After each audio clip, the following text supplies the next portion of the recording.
Welcome everyone to the second of our two-part webinar series entitled Today's Questions, Tomorrow's Answers, A Journey Towards Understanding Medicinal Cannabis in Children. My name is Dr. Lauren Kelly, and I serve as the Scientific Director and Principal Investigator for the Canadian Childhood Cannabinoid Clinical Trial Research Team. Our panelists today are joining us from coast to coast. Before we begin, I'd like to acknowledge the ancestral and unceded territory of the Inuit, Métis, and First Nation people that call this land home. I myself am based here in Winnipeg on Treaty 1 territory and in the heartland of the Métis Nation. We are delighted to offer these webinars live, and we'll be sharing recorded versions on our website, which is www.c4trials.com. Questions today can be submitted in several ways at any time throughout the presentation. You can submit questions online using the Slido link in the YouTube description or by searching the hashtag C4T Webinars 2021. You can also use this hashtag on Twitter, or you can post questions directly into the YouTube comments section. All of the questions that were asked during registration have already been queued for our panelists. Before we begin today, a few disclosures. I am the Scientific Director for the Canadian Childhood Cannabinoid Clinical Trial Platform, or C4T, and we hold public funding from several organizations, including the Canadian Institutes of Health Research, the Canadian Cancer Society, MyTax, and the Sick Kids Foundation. I'm a member of the Health Products Containing Cannabis Scientific Advisory Board at Health Canada, and a Board of Directors member for the Canadian Consortium for the Investigation of Cannabinoids.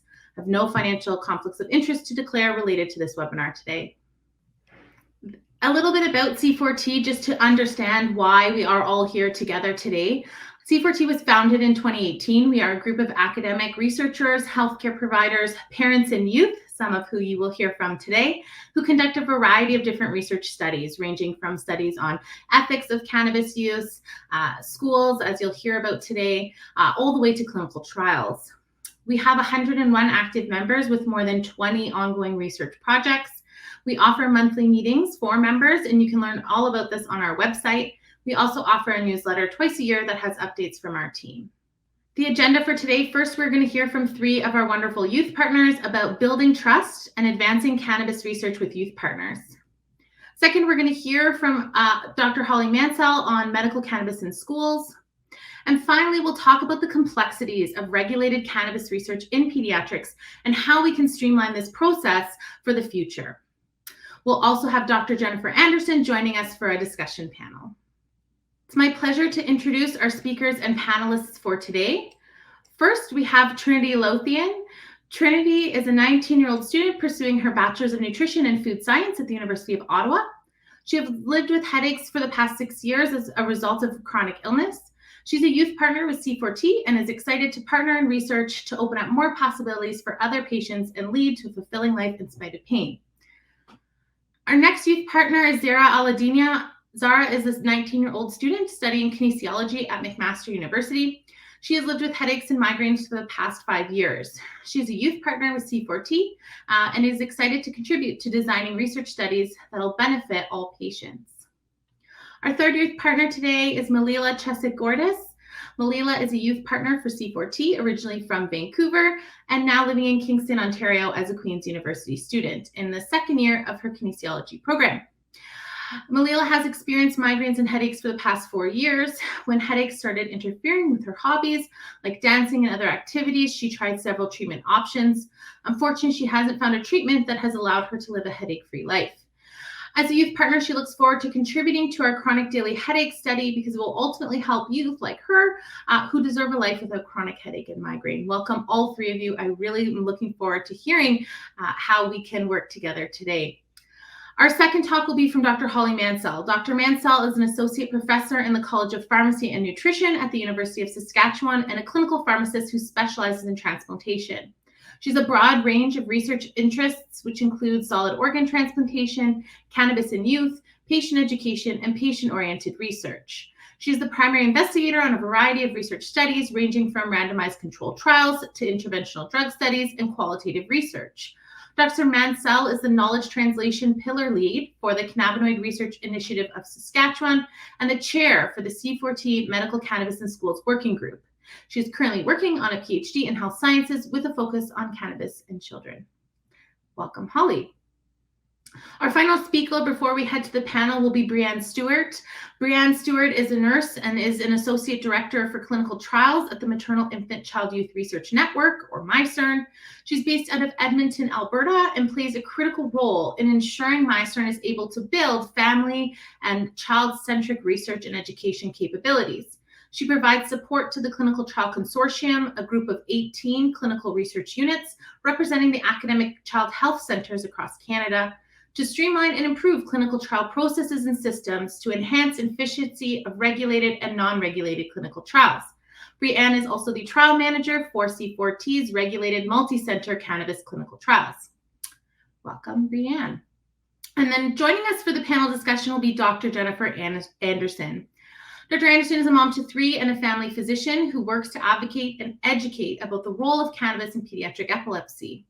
In addition to this, she has worked as a consultant for other physicians to co-manage patients of all ages to navigate cannabis medically. In the past 5 years, she has advocated to government, educational systems, and the medical system for change and removal of barriers to patient access. She's advised for major cannabis companies in Canada and advocated for reduced costs for children with much success.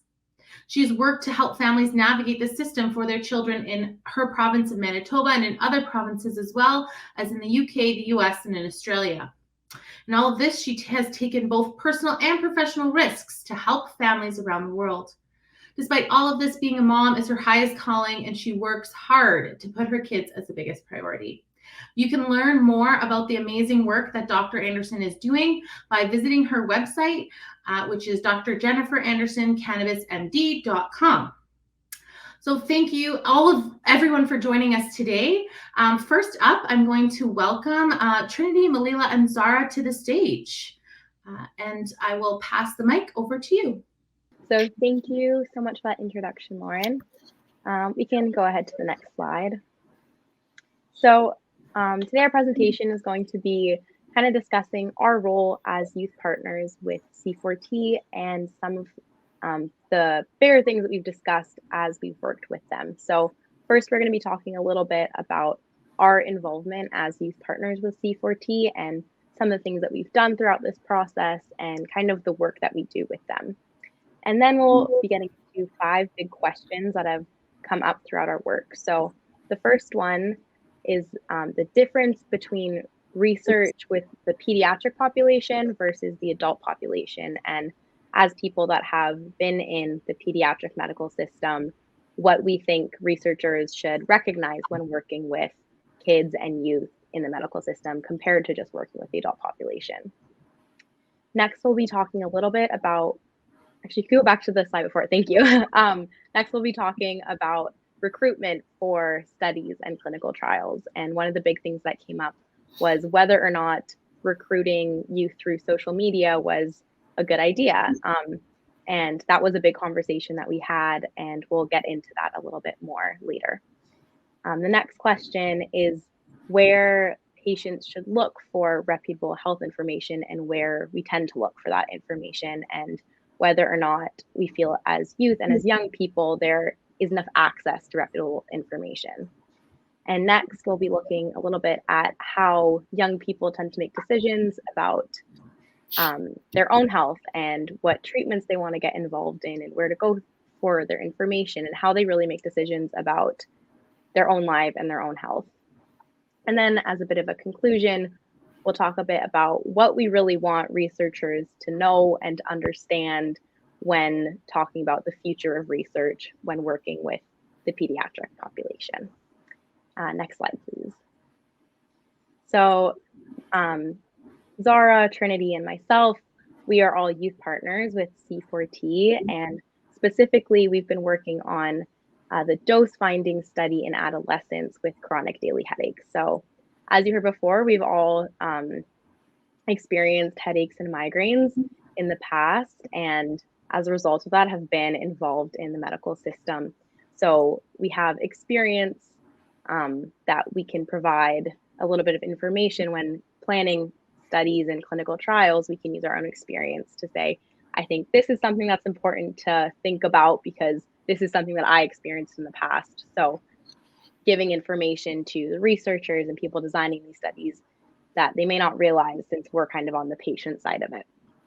So what that really looks like is we'll be given different documents like consent forms or daily logs that patients might need to fill out, and we'll go through them and we'll give our feedback on them. So saying, like, for example, let's say there's a 10-year-old child filling out a daily log and we're going through it and we notice, oh, that's a word that I think when I was 10 years old, I probably wouldn't understand. So we'll go back and write down that feedback and say, hey, I think these are a few words that maybe you could change to make it a little bit more accessible to the younger population that you're working with.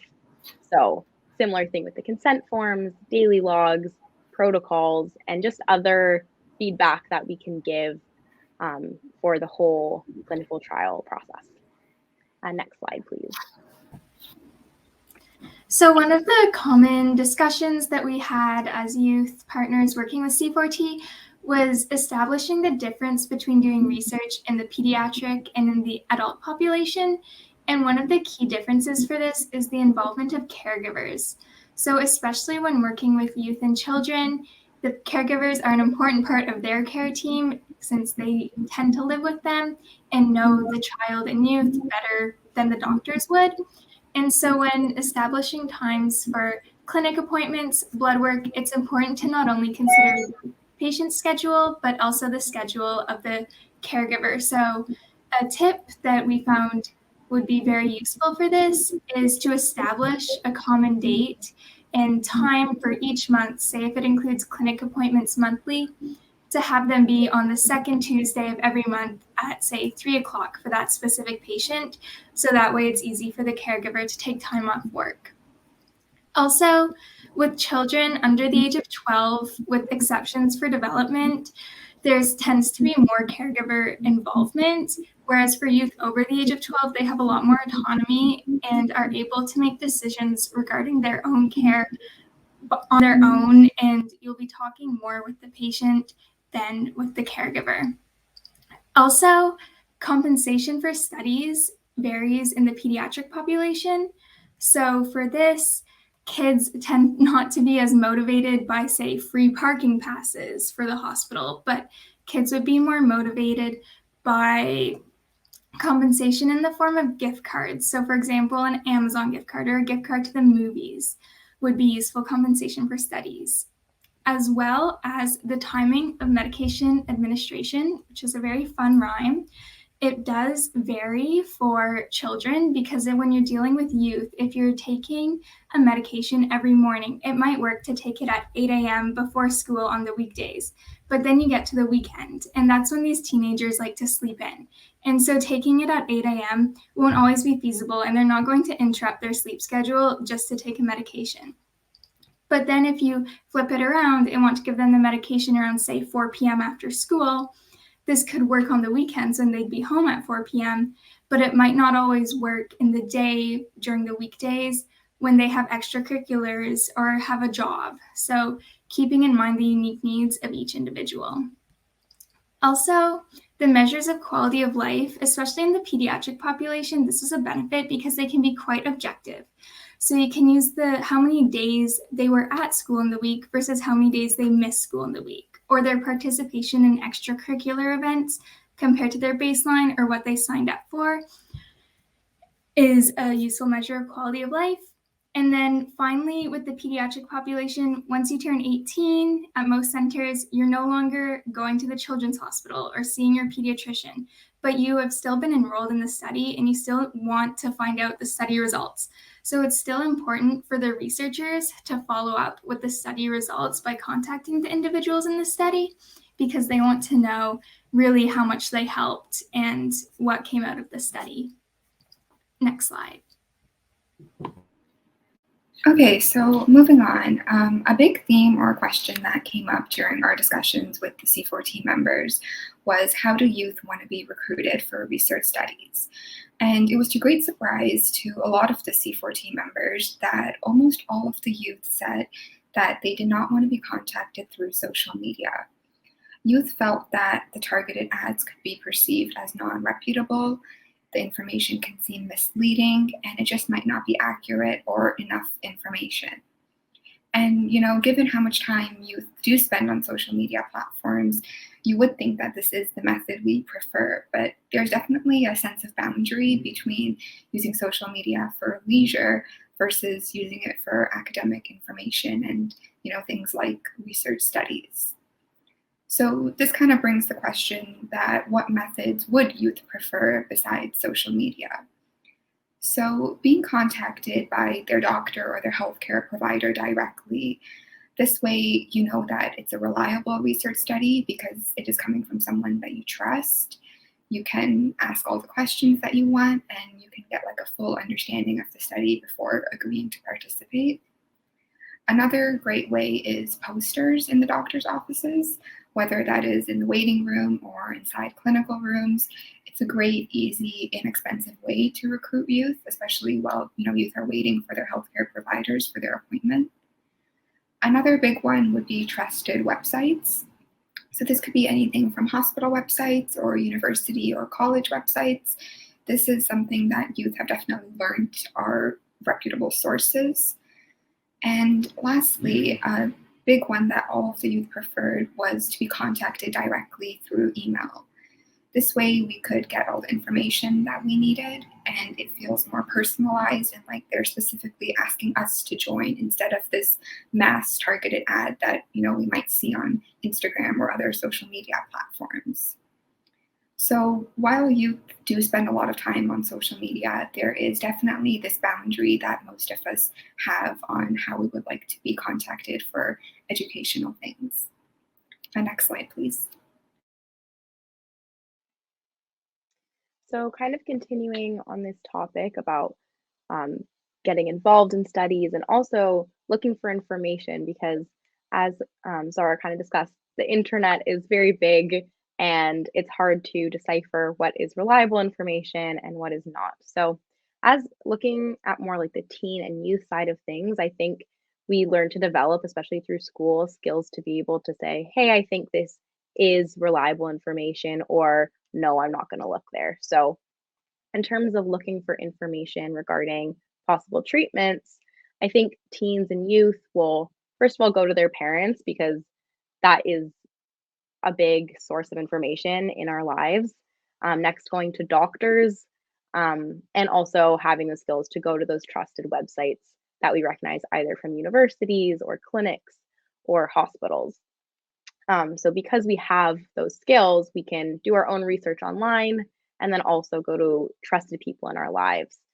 But when you're looking at younger kids, so maybe under the age of 12, where you can get your information from, it really narrows. So you're not going to see an 8-year-old kid sitting down on their computer and Googling, should I be taking cannabis to treat my headaches?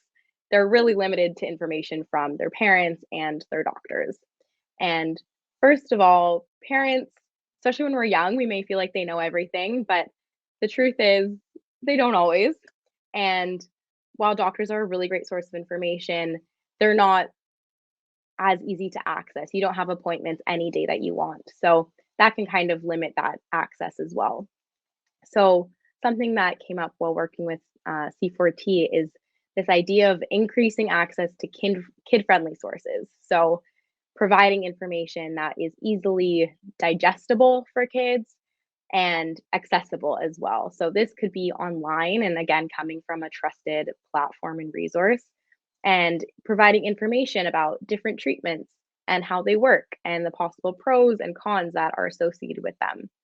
So this could be either as like a website to read through, maybe for older kids, but I would say more likely that kids would actually be interested in would be some kind of animated video where these concepts are explained and walked through and put in a light where it's not such a scary and daunting topic. So this could also give kids a sense of autonomy about their health because a lot of the time it's like, okay, put it in the hands of my parents and my doctors and they're making all the choices for me and I don't really understand what's going on. So as younger kids, if they can have an opportunity to sit down and watch maybe a 5-10 minute video about this is what might be happening when you have a migraine, or this is how this certain treatment could work. And these are some great things that might come with it. And these are some things that might be a little bit uncomfortable that will come with it. can really give kids a sense of, okay, I understand what's happening, and maybe less reluctant to try it and decrease a lot of anxiety that might be associated with any big things in the medical system that they may be trying, because it can be really overwhelming. And giving kids this access to information that they can really understand might be a way to decrease a lot of that anxiety. Next slide. So now that we know where children and youth might find or might want to find some examples of treatment for their health, they still have the information, but now they need to make the decision about whether or not to go ahead with the treatment. So how do we as youth and how would children make decisions about their own health? So the first thing, which is a very accessible resource to most people, is to talk to trusted friends and family. Our friends and family know us way better than any doctors could ever know us, and it's easy and more comfortable to bounce ideas off of them. And even as adults, I'm sure that whenever you make a decision, you talk to your friends, you talk to your partner, and you might talk to your family. And it just helps to solidify your decision and to view all perspectives of the issue. Also, you can obviously discuss options with your doctor. It's good if you feel comfortable with your doctor to be able to ask them any questions you might have, or just to have somebody on your care team who you trust, who you can confide in, and they know the options of treatments best, and they might have other experience with similar patients and know the outcomes of those. Also, we do our own independent research. So using the sources that Melila said, so hospital websites are a great source of reputable information. And sometimes on these sites, it will list the pros and cons of potential treatments, or we can do that on our own and discover what might be the best thing with this treatment, what might be some of the risks, and then weigh those to figure out what might be best for us. So next slide. Okay, so what are the big takeaway messages and what do we want researchers to know? So there are definitely a lot of things to keep in mind. And a big one is, taking those considerations about dealing with the pediatric population versus adults in that sense of compensation, timing of medications, and all of those factors. There's definitely a need to utilize alternative methods for being contacted besides social media. And this way you can ensure that you're actually going to get enough participants for your research study. And so youth, we use a variety of sources for information, such as family, friends, doctors, and websites. And there's definitely a need for more kid-friendly resources, especially for research studies that are more directed to younger pediatric populations. And involving youth in the planning stages of research studies is really important to make sure that that study is beneficial to all patients. Youth definitely have different outcomes and needs, and what we believe is important from a study might be different than what a researcher thinks is important from a study. And lastly, following up on study results. If a youth has invested their time into a research study, but then they aged out of pediatrics, they still want to know what happens, and just keeping them in the loop is really important. So thank you for your time today, and if there's any further questions, feel free to ask them during the panel discussion. Wonderful. That was really great. And I'm very excited for the panel today. You all presented such great and really eye-opening information for researchers. And so I'm really happy to hear you advocate that other researchers involve youth early as well, because I know we have learned a ton, and I don't think we could dream of designing a trial any other way. So thank you very much, and we'll have some more discussion in panel. Next, I'd like to welcome Dr. Holly Mansell, who will be speaking about medical cannabis in schools.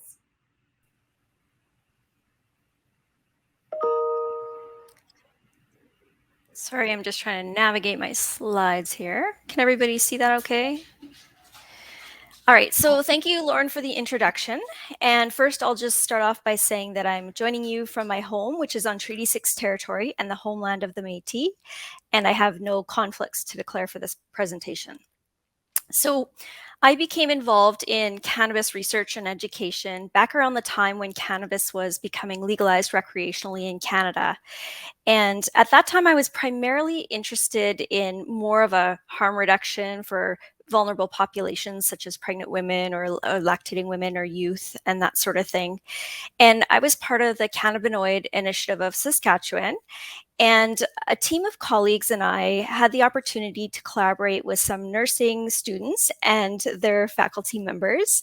And through this collaboration, I had the opportunity to sort of create with youth this educational program about cannabis for children. And again, it was focused more on sort of the recreational risk reduction piece. But it went on to become approved as a resource by the Ministry of Education. And when we were creating that program, we were really sort of cognizant of the fact that, recreational cannabis is one thing, but medical use has a really important purpose as well. And so we wanted to make sure that that message didn't get lost. And so as a pharmacist, I also knew that with all of the changes, there were going to be many, many more questions coming our way. And so I got really interested in that. And that's kind of how I came into this medical cannabis space. So around that time, I also joined the C4T, and we had formed a medical cannabis in schools working group. And this group was really created because there seemed to be just so many stories from healthcare providers and from families about the challenges of using medical cannabis. And some of this was extending into schools. And so we got together and we sort of put some terms of reference together, and we decided that in principle, our goal was to create comprehensive family-centered advocacy, policy development, health promotion, education, dissemination for safe medical cannabis use in Canadian schools. And our ultimate goal would be to lead and facilitate practice changes related to medical cannabis use in schools. And so that's all great in theory, but the one thing about advocacy is that it's really hard to advocate for something and to try and make practice change for a problem that people don't really know exists. And so we were hearing all these anecdotal stories, but there really wasn't anything in the literature. And so that's where we decided to kind of do this the scientific way. And we planned 3 studies to look at medical cannabis in schools and really to learn more as a group. And so that's what I'm going to present today. I'm going to share the results from the first 2 studies. And this is the first time I've had the opportunity to talk about this. So I'm really excited.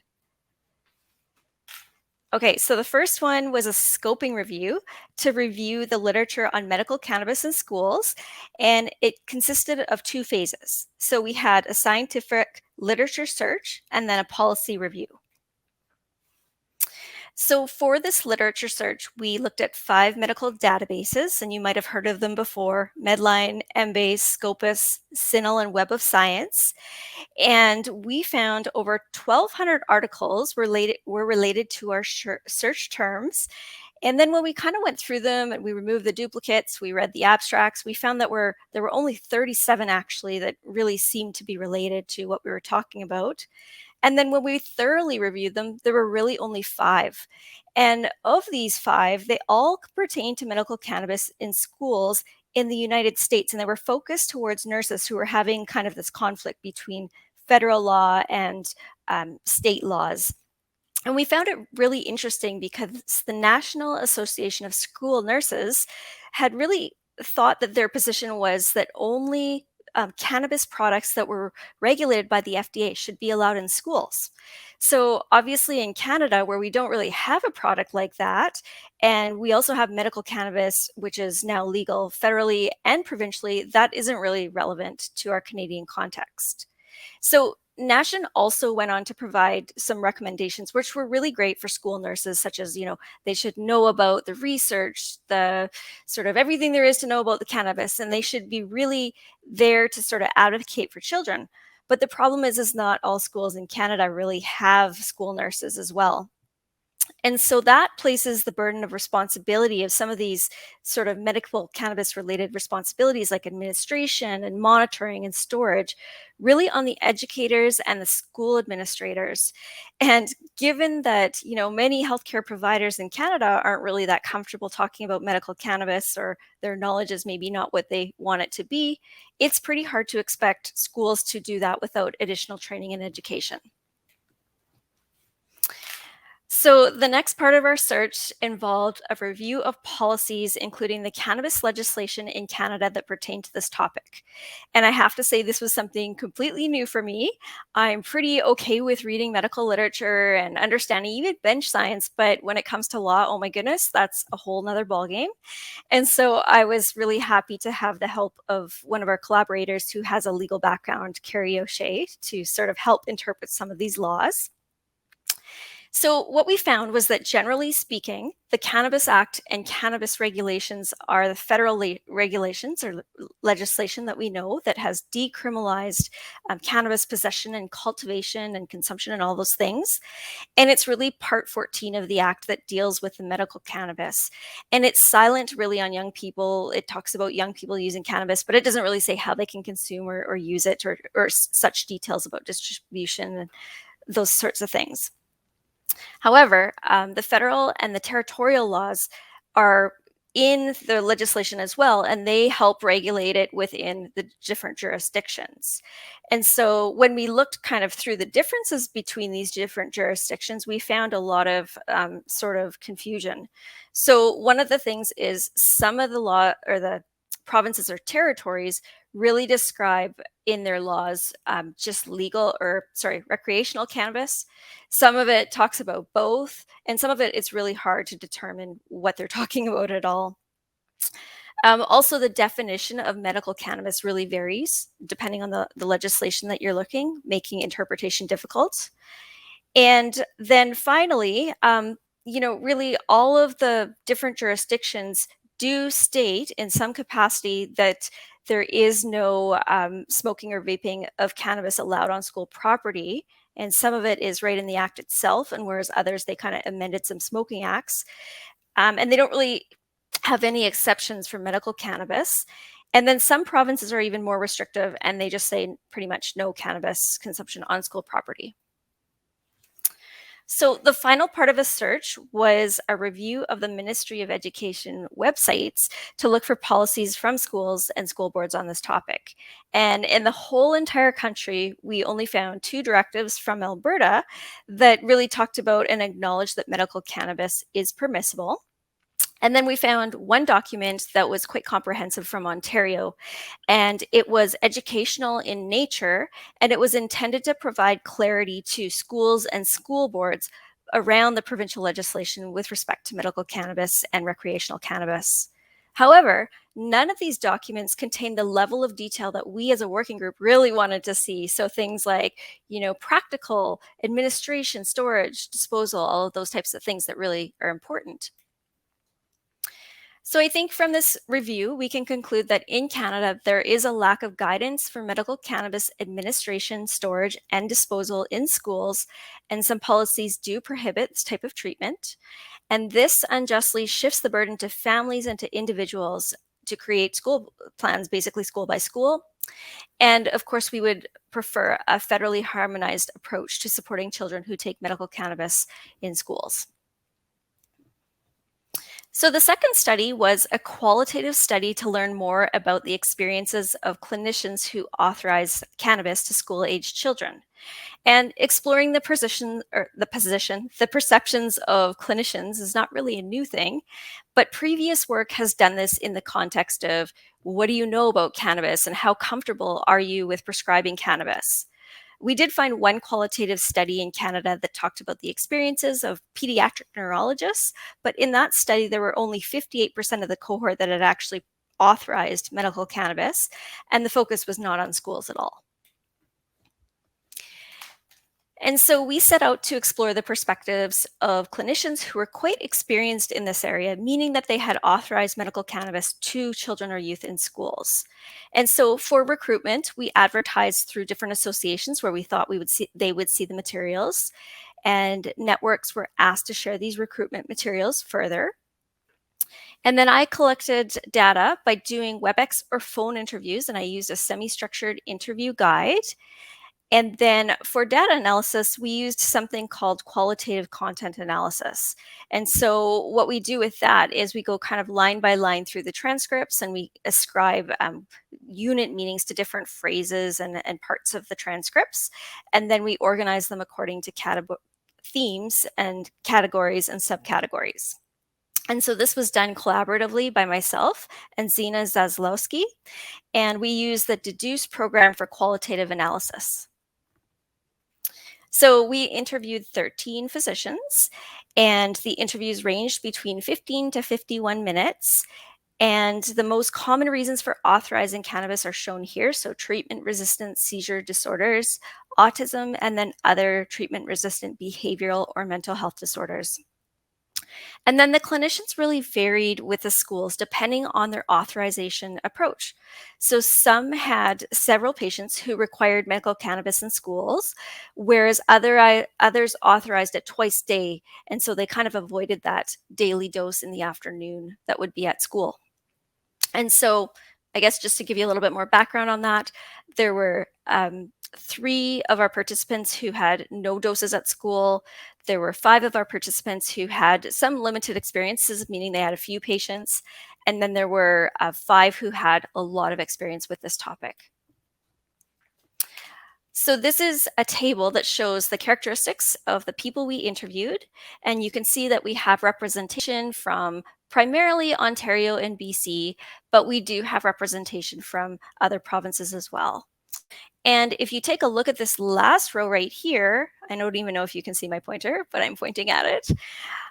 You can see the estimated number of children taking medical cannabis. And this really highlights that we did have a group that were highly experienced in this topic, because you can see here that the majority had over 20 patients. So the interviews really provided us with some rich descriptions on perceptions of medical cannabis in schools and also in general. And so we've got the results right here. You can see there's these yellow bubbles here, and they represent categories. And then these blue boxes represent sort of these subcategories below them. And that's what I'll just kind of go through quickly next. So the first category was variability. And so we found that the experiences varied across the country. And so some had very few encounters with the schools, whereas others had many. And some clinicians reported, quite positive experiences, but the experiences definitely ranged from, very prohibitive to not so great to very, very good. So there was a range. And there was a lack of consistency with respect to the school structure, policy, and logistics. And even within the same district, physicians acknowledge that each situation is different. So I've got these 2 quotes here that kind of illustrate this. The one on the right: one school refused to give cannabis oil to an 8-year-old, and they had the 12-year-old sister come down to the office to administer the afternoon dose. So it ranges from support to complete lack of support. And then on the other side here, we rely on what the patients tell us each time, and it's always something different. So the next category was challenges. And not surprisingly, there were several challenges that were identified, and we can kind of organize them according to the categories of lack of knowledge, stigma, lack of policy, and pragmatic challenges. So with lack of knowledge, this was perceived to be prevalent really across the board. So with schools, with the general public, with even the medical profession. And so participants commented on misconceptions about things like, CBD oil can make people high. There's just all kinds of misinformation on the internet. And really, there is this knowledge gap. And I like this quote right here. Really, it used to surprise me, but doesn't anymore, how little healthcare professionals know about cannabis. So the next one was stigma. And so stigma was another thing that varied as well, with some indicating that this was not an issue and others citing it as an important factor that really affected the patients and the families. And so this quote here: sometimes my patients feel like they were really discriminated against, and that can be emotionally for them. And that's really frustrating as a clinician, because here I am trying to encourage it as a medicine, and I have people who don't have medical training or expertise or knowledge protecting their own biases on it, and that can directly affect their mental health. And then there was also a lack of policy, as we kind of saw already from our previous review. And I think the point that I took from that is that it really depended on the school. There was no pattern with respect to jurisdiction at all. It was just school to school, depending on, kind of what they believed at that school. And then finally, pragmatic challenges. So there were all kinds of different challenges that were discussed around the school administration. So for instance, finding the right person to administer, who's going to do that, storing it safely within the schools, and then all of the paperwork that comes along with that. And then there were also challenges just with cannabis in general. So cost, that came up over and over. And this quote right here really kind of brings it home for me. I've got a couple of kids who tried it. It worked really well, but their parents can't afford it. So how sad is that? Also, consistent supply and product, that's a challenge, as we all know, and just different challenges with the dosage form as well, how it's not really pediatric friendly. And then finally, potential solutions. So the clinicians provided a lot of great insights on this. And the first one that came up to me was treat it like any other medication. And so this was kind of unanimous. And in some interviews, I found that, there was really this sort of sense of, just sadness that the regulators did lay out the framework the way that it did. There is no drug identification number. And this has really caused a lot of different problems within the medical system and the cannabis industry. And it makes it really tough. Communication was another one, and that was perceived to be really important between both the schools, the parents, the families, the medical team as well, to really help sort of navigate some of these challenges and barriers and find solutions. And not only oral communication is important, but also written communication and documentation as well. And then education, that was perceived to be really important for solving some of the strategies and decreasing or solving some of the challenges and decreasing stigma.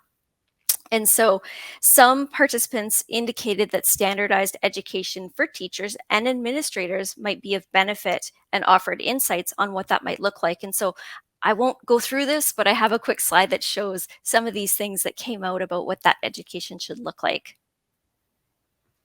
And then above all, participants indicated that families really require support to navigate medical cannabis in school and in general.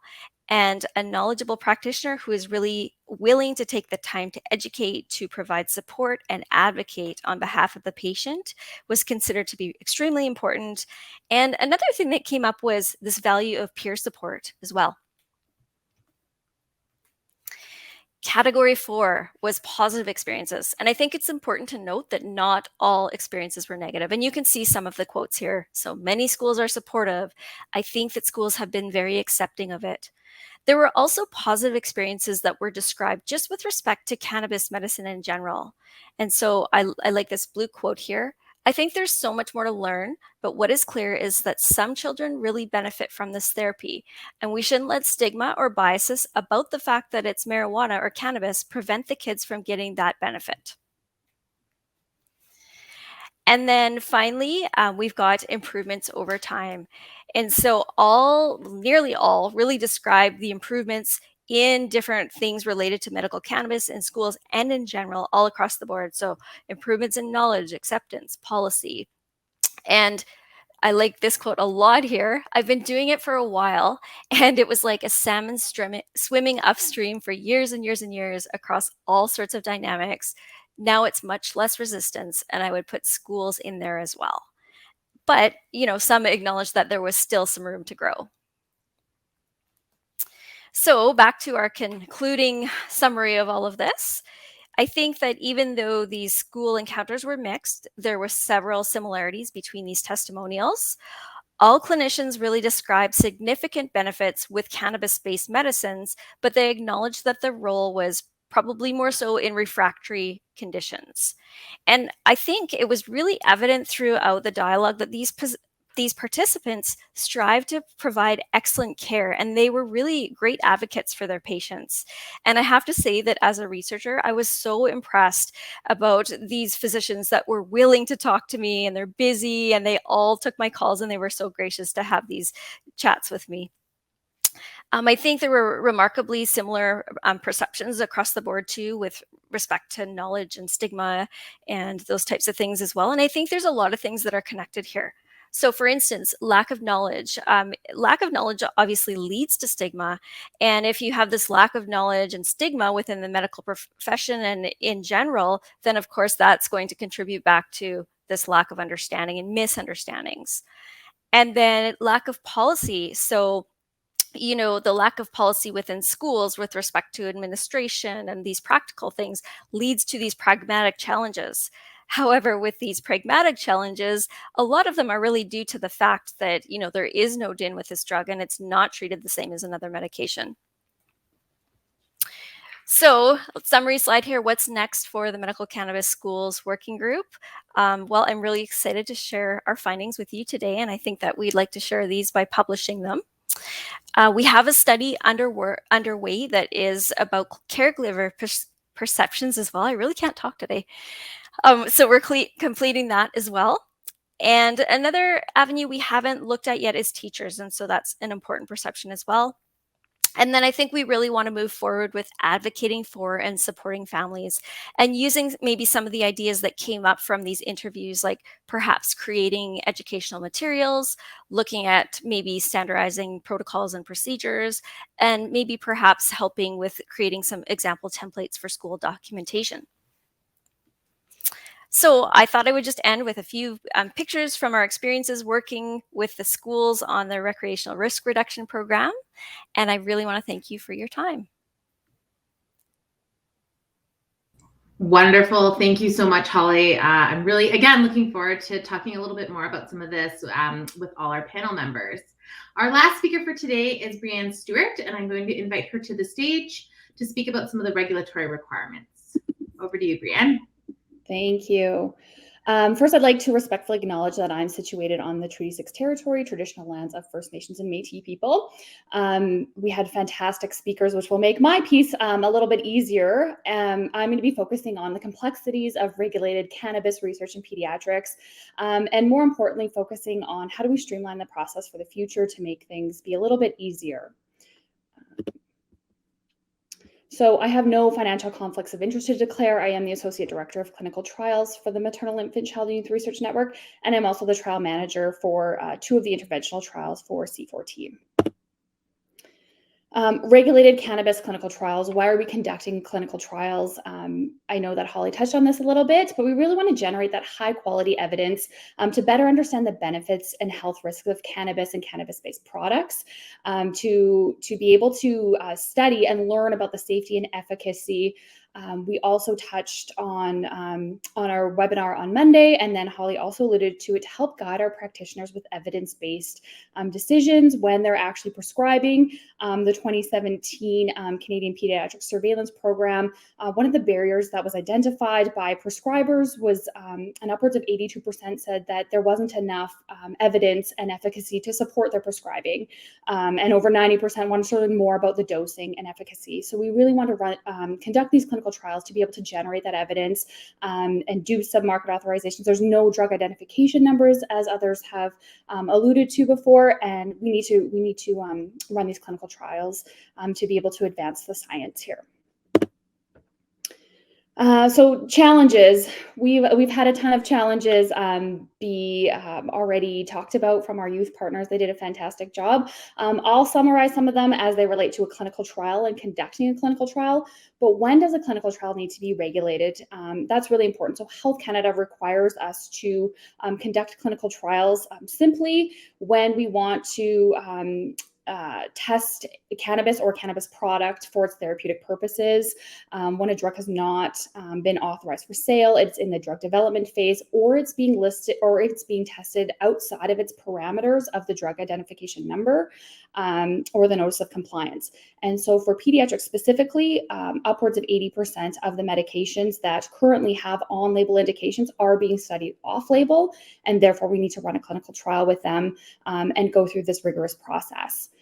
So regulated clinical trials only apply to interventional trials, not the observational studies. So there's kind of two phases here that add to the complexities of these challenges of regulated cannabis clinical trials, the pre-regulatory phase and the post-regulatory phase.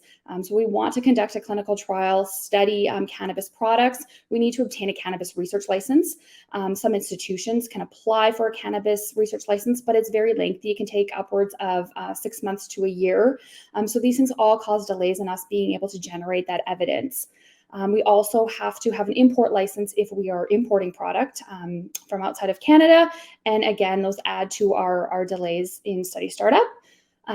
Health Canada requires a regulatory submission, so a clinical trial application that is quite lengthy. It's got several components to it. One of them is an investigator brochure, which has non-clinical and clinical information about products.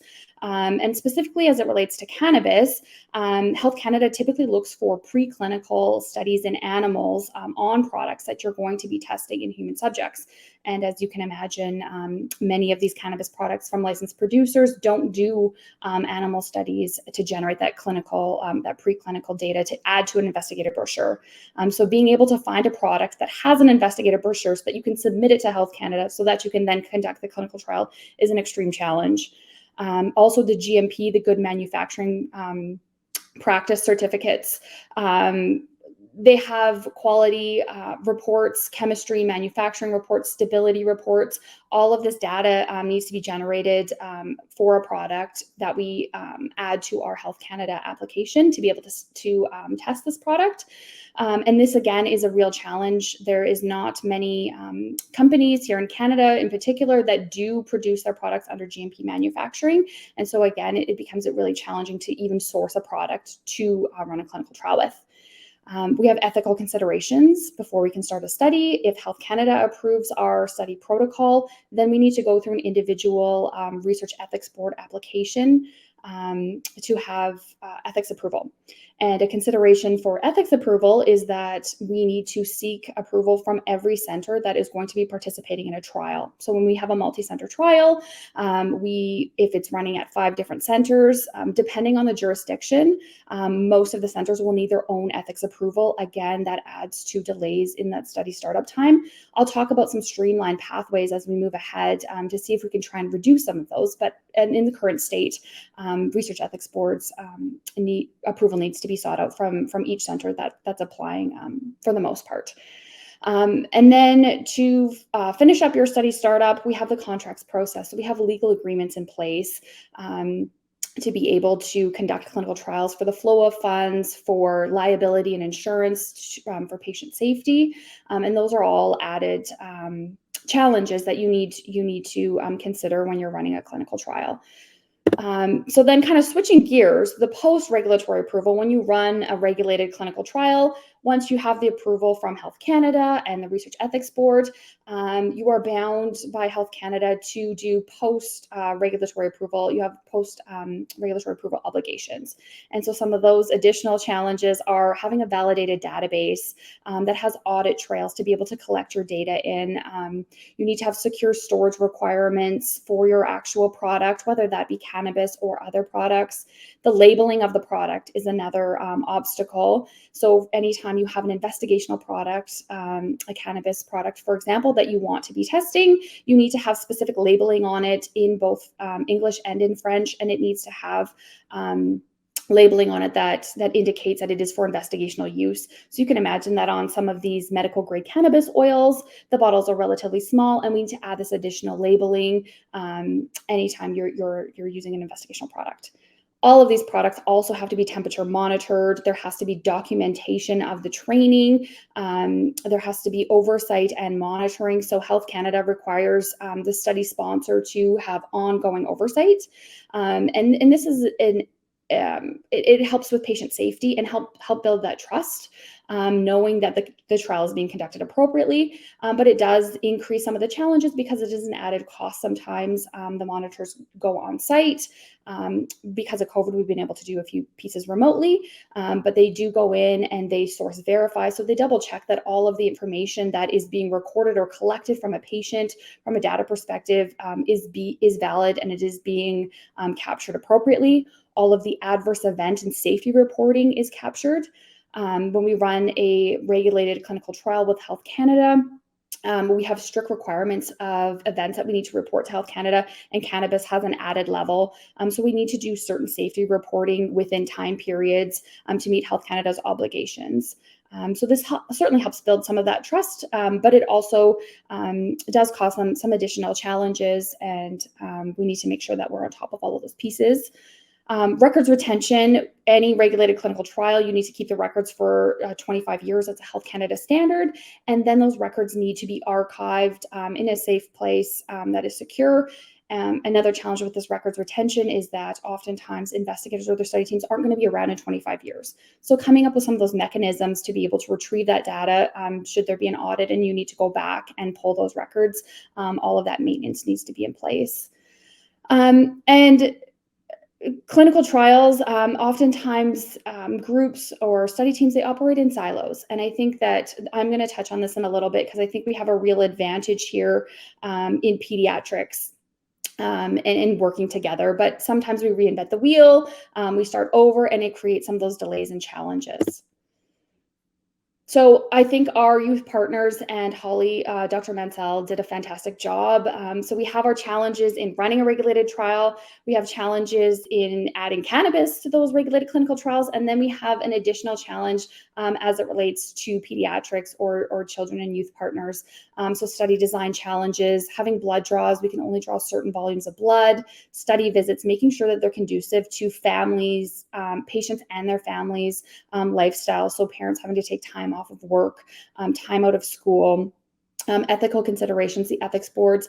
Each ethics board is independent from one another, and they have a perceived increased risk when it comes to pediatric patients sometimes. So there's some additional challenges and approvals there. We have additional consent and assent forms. We have the issue of contraception. Lots of investigational products are not typically tested in individuals that are pregnant or capable of bearing children. So we have to add in that complexity of contraception and having those conversations. And that's not always the case, but certainly an additional consideration. We also need to understand that we can't just take adult data and apply to children. The pharmacokinetics and pharmacodynamics are very different, and we need to be able to study the absorption, distribution, the metabolism, elimination from our pediatric patients. Cannabis in schools, so timing again, and can you, if you're designing a clinical trial and conducting a clinical trial, when is the dosing schedule going to be most conducive to patients? Are they able to take it at school, or are these things that we need to keep in mind? The administration of products. So taste, smell, delivery, these cannabis products, coming up with actual delivery mechanisms that are easy to use, that taste great, or not that taste great, but that are tolerable in taste and smell, is also considerations that we need to think about. Accessibility of cannabis products, they're available widely kind of on the street or in stores. And so when we think about enrollment and recruitment of patients, we need to tailor our study designs to make sure that patients that are participating are using specific products, so we don't have these confounding variables. And then we talked a lot about stigma, so recruitment and having patients be enrolled in these trials. There can be a stigma, and that can sometimes be an additional challenge in cannabis clinical trials in pediatrics. So back to this operating in silos.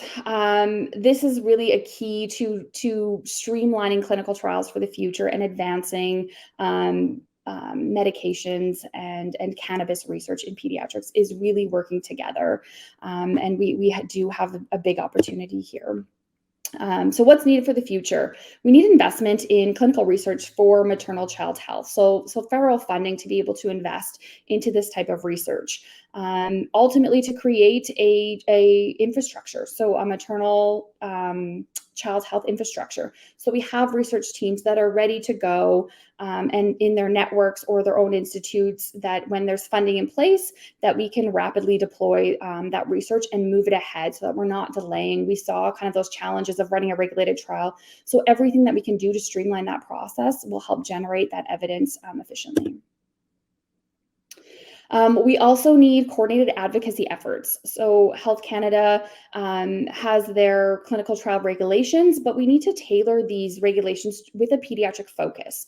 So as I mentioned previously, 80% of medications are off-label, and they require us, because they're off-label, they require us to run these regulated clinical trials with all of that rigor in place.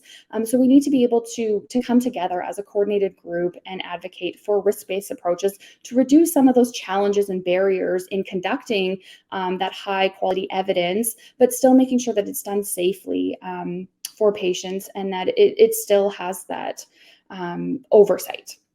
And then kind of in clinical trials in general, we need to work towards an overhaul to allow the integration of research into clinical care. This will help reduce some of that stigma, again, around cannabis, but also just access to patients and giving them their options.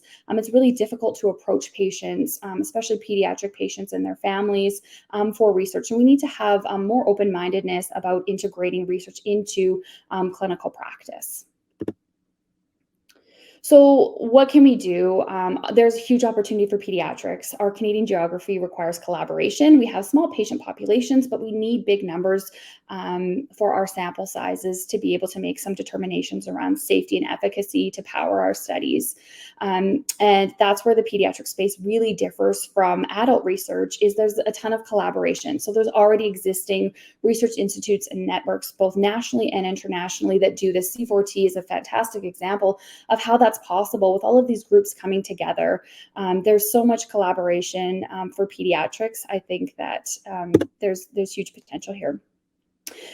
Speaking about MyCERN, so the Maternal Infant Child and Youth Research Network is an organization that links 21 of the maternal and child health research organizations, and it's affiliated with 20 practice-based research.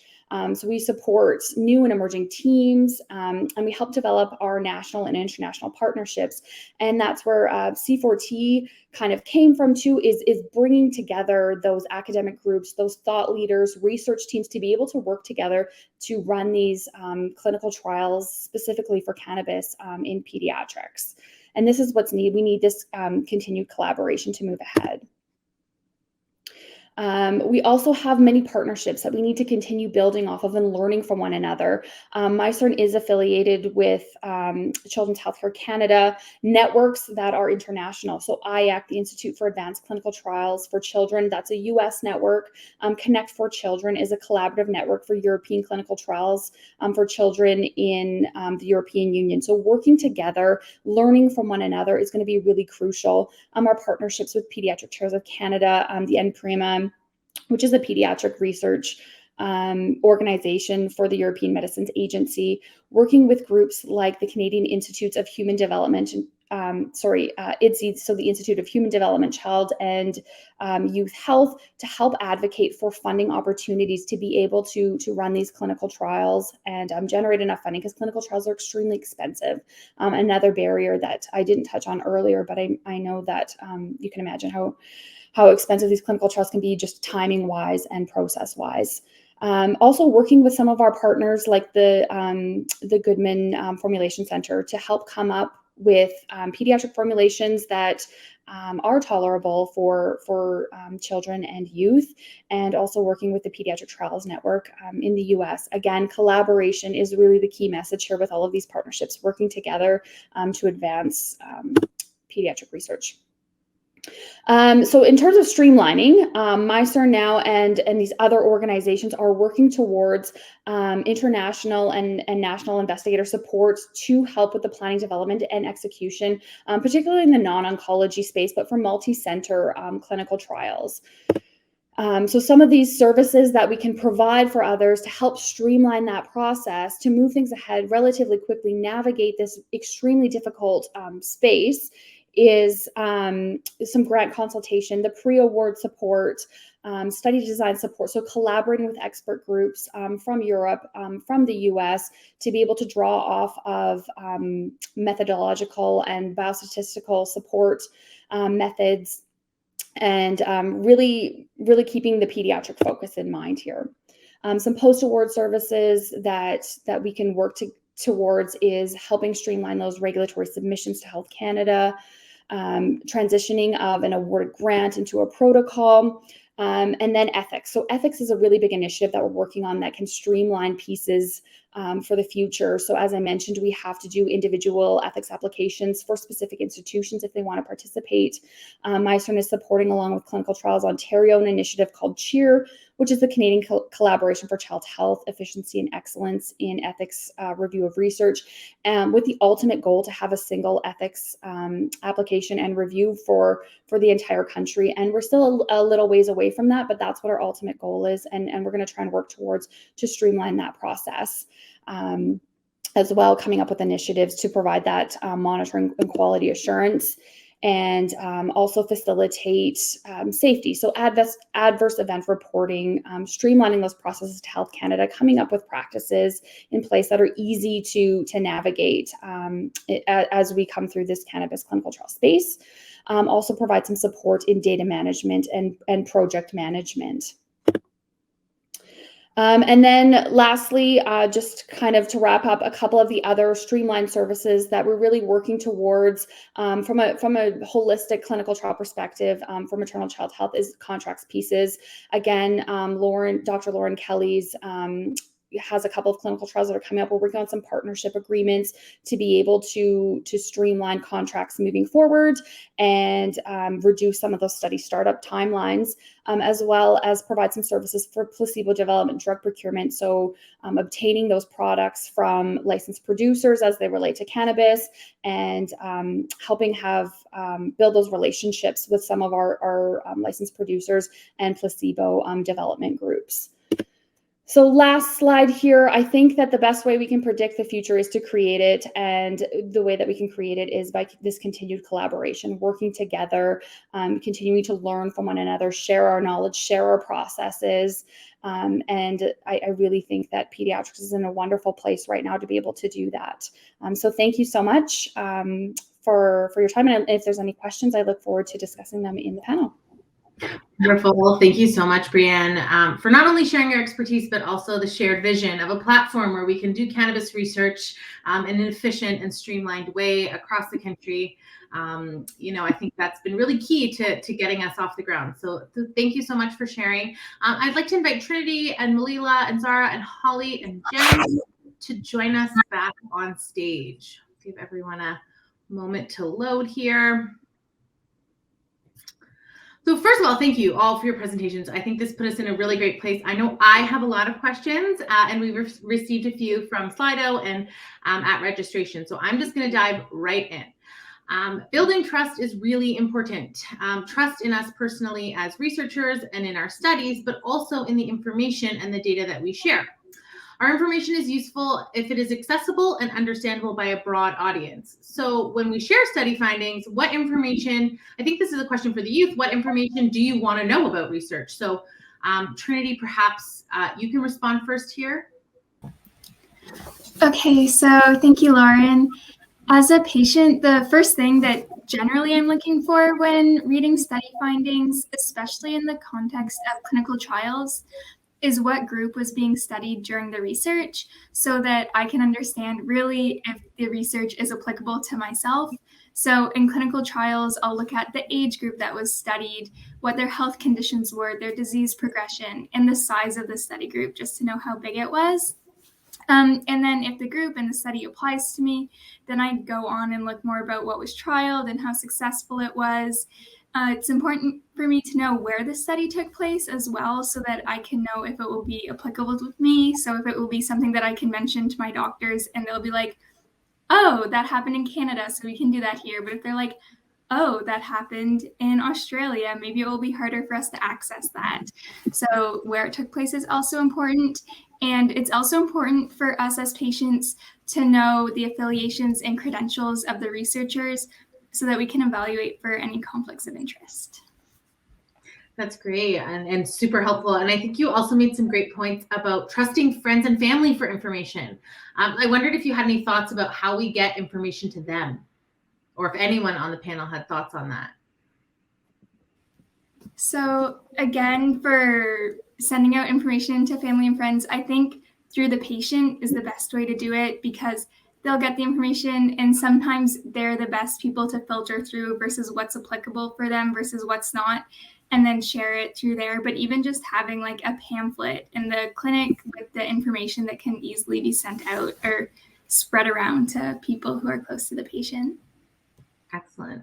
One of the common themes I think that has come up very clearly both days is this idea that we should be really treating cannabis like any other medication. And there's still a lot of stigma around cannabis products and a lot of uncertainties in pediatrics. It's not something we've been studying for a long time. So unfortunately, that means there's a lot of unanswered questions around cannabis for any health-related reason, let alone in children. So Melila, maybe you can answer this one. When you think about any other medications or other therapies or treatments that you might have had, how might your youth peers perceive a cannabis therapy? Would it be the same? Would it be different? What do you think they might think about a cannabis-based medicine? I think I personally have been immersed in a social circle where the use of cannabis is quite accepted and there's not a lot of stigma around it. So I think in that kind of social scene, there would be a lot of support and a lot of interest and excitement. However, looking a little bit more broad in my life, there's definitely circles where there is a lot more stigma and a lot more kind of questioning it. And I could imagine not only peers, older people in my life as well, thinking, oh, why would you try that when I'm sure there's other medications that have been more studied and you don't know that you know a lot more about them. Why would you choose and go use cannabis? And they may see it as more of a, oh, because it might be more of a recreational thing and not having that clear boundary between, no, this is actually for medical purposes and this is a medication, and thinking, oh, she'd rather use it because it is associated with recreational purposes as well.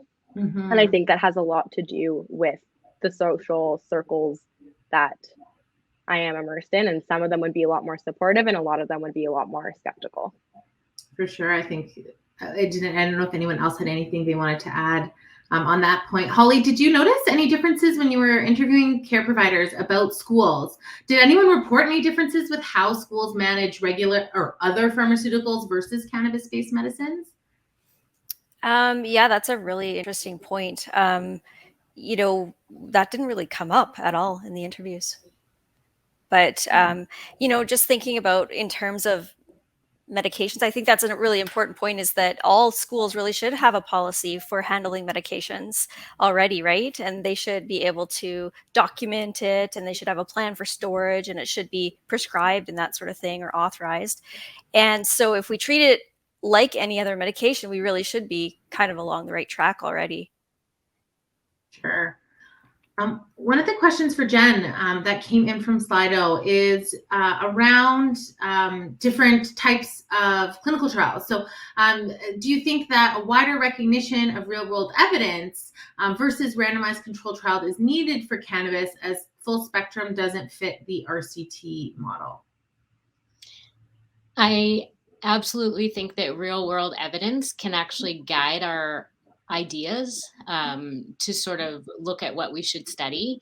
I think that it's really important for us to critically analyze the studies with clinicians who actually use the products to identify anything that may complicate the results. So, for example, I know there's a lot of research on epilepsy, and in Canada, we only have a certain producers we can use. I know that if I use one producer, I might have like a super high success rate with most of the kids. If I use another one, I expect, because I've tried, I hardly get any, and you're using the exact same dose of CBD. So that's just one example. Another example would be anxiety. I know that if I use a product from one company, it can make the anxiety worse, and the same amount of CBD or THC combination, and I'm talking all ages, can make it extremely better. So not only are there differences in the types of products, but everything from the growing of the plant to the extraction to the how it's manufactured and processed, that all affects the product. And then there's the patient factors, being the metabolism, also the absorption of the different carrier oils. So I guess I am just cautious. I think we need randomized controlled trials, but I think we need to critically analyze them as for any potential things that Yeah. complicate the results. For sure, I agree. And it doesn't really fit that nicely in with traditional drug development, right? It's not one compound that has one effect.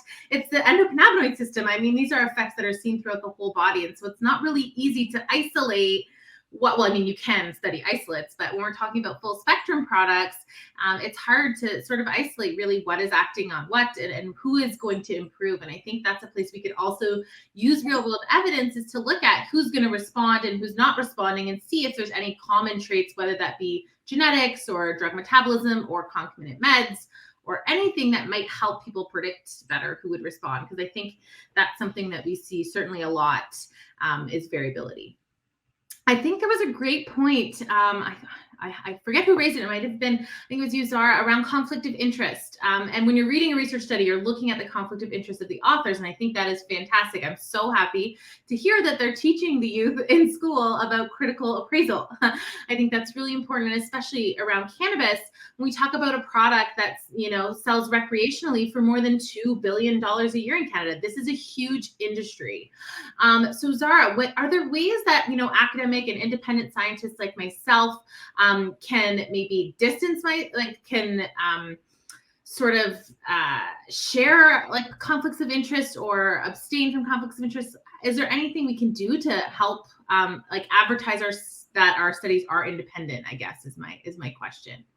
Yeah, that's a great question. And I think, just building off of what Melila said earlier, how there's such a large recreational use as well, I think just using different ad tactics than those industries, especially on things like social media, where these ads are always seen, is really important. And, making sure that it's clear that this research is coming from accredited, reliable source, like a university, versus another industry. And I think, with time, a lot of people have grown to trust university sources. So just kind of making that more clear. That's great. I think adding a university logo is something that could be done to sort of identify that that's where this research was done. That's a great one. Trinity or Melila, any other suggestions for kind of branding or wording that we could use to make it clear that we don't have any, financial skin in the game? Another important thing to remember is it will seem a lot more like an ad or like you're pushing a specific product if you're specifically naming one brand the entire time and not necessarily having like an overview. So if you're pushing a specific product, even if it might appear that product has the best success, it might appear that the product has been like sponsoring you. Melila, did you want to add anything? Yeah, just to add on, I think very similar to what Zahra was saying is that a lot of us see a lot of ads that are coming very much so from the wellness industry. And a lot of that is, recognized by its aesthetics, and it looks very pretty and there's all this nice packaging. And not to say that from the medical side, it can't look nice, but I do think that is an automatic thing of when we're looking at a product. If it has pretty colors and it is appearing on an Instagram ad, I will probably think, oh, this is definitely coming from the wellness industry, as opposed to this is a medical product. Almost like that scientists aren't necessarily the best at graphics and communication. Breanne, maybe you can add in here a little bit about how researchers could potentially limit or reduce their potential conflicts of interest when designing cannabis studies. Yeah, and before I touch on that, I also want to touch too from an REB perspective. Sometimes the research ethics boards do require you to remove the branding so that it's not misleading to participants. So there are some mechanisms in place from a research ethics board perspective, but most of them are independent, so that's not always the case across the country, but I just wanted to add that in there. But yeah, as it relates to conflict of interest, we need to be able to separate the licensed producer piece from study design pieces. There are ways that we can get almost like brokers involved that really focus on study drug or drug procurement that keep the study design piece out of there. I know that having these conversations, we have to sign confidentiality agreements, but really having an independent person doesn't allow that influence from a licensed producer into the product. We also kind of have agreements in place, so material transfer agreement, that can separate out pieces from the product and the actual publication of results to minimize some of that influence. Excellent. I think that's really helpful. I know it's helpful for me because it's something where, in cannabis, it's a tight space. Clinical trials are very expensive, and cannabis oil is very expensive, and grant budgets are very small. So oftentimes we do rely on investigational products being either provided in kind or in some sort of partnership with, either a hospital research institute or another sort of external partner to fund these trials. So it's important that we think about how we can both move the space forward, but also ensure that what we're doing is still trusted science. I think the worst thing at the end of the day of, putting several years into clinical trials is having people look at it and say, oh, well, they were involved with the company and disregarding it. And so I think it's really important we think about that at the beginning. And so I appreciate all of your responses on that. We did get another question in from Slido about what is the best way to tackle stigma regarding the use of THC in medical cannabis, especially related to children. Jen, maybe you wanted to tackle this and maybe you can touch on some of your experiences here in Manitoba. I think you're on mute. Okay. Yeah. So I personally don't use a lot of THC in kids. So I will just generally answer that. I usually refer to any of the cannabis products that the kids that I see are using as medicine.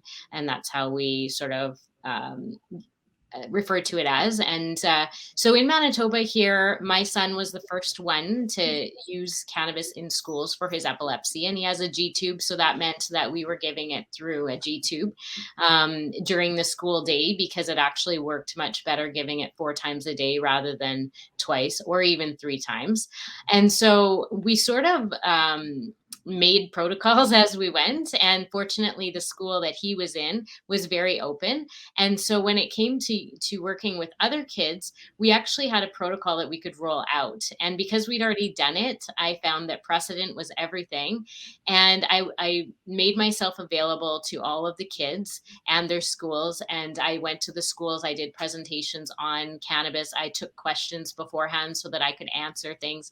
And I found that schools were really wanting to support these kids. And once they actually had a face to the prescriber and they knew who was behind it, they had my phone number and they could call me at any time and ask questions. They settled down a lot about it. And it's just been treated like any other medication here.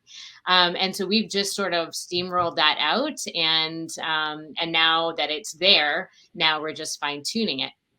And the other thing that I found super helpful was doing presentations to the URIS nurses that work with these kids, because those are the nurses that are administering the oils through mouth or G-tube.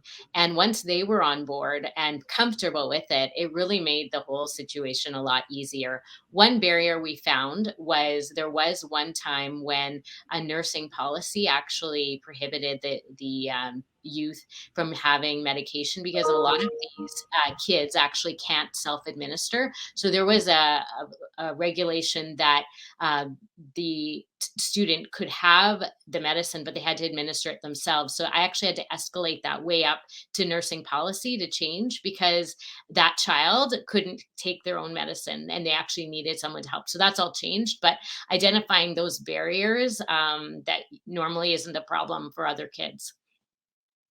I wonder, I really like your idea around having standard protocols, referring to it as a medicine, and really just kind of pushing that this should be treated the same way and is important, and developing some protocols. I wonder if there's a way that we can roll that out to other provinces. And I don't know, Holly, if there's anything around cannabis education in schools still happening, or if there's plans to roll in some more medicinal cannabis education in Saskatchewan. I don't know if you had a different perspective in our prairie neighbor. Yeah, I think it's absolutely right. We need to kind of get in there and do that.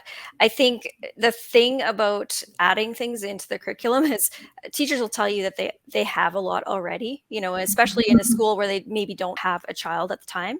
So I think building that education into existing programs is maybe something to look at. So if there is like a recreational risk reduction program, maybe that's a place that you can embed that piece about the medical cannabis as well, and at the same time sort of help with that stigma.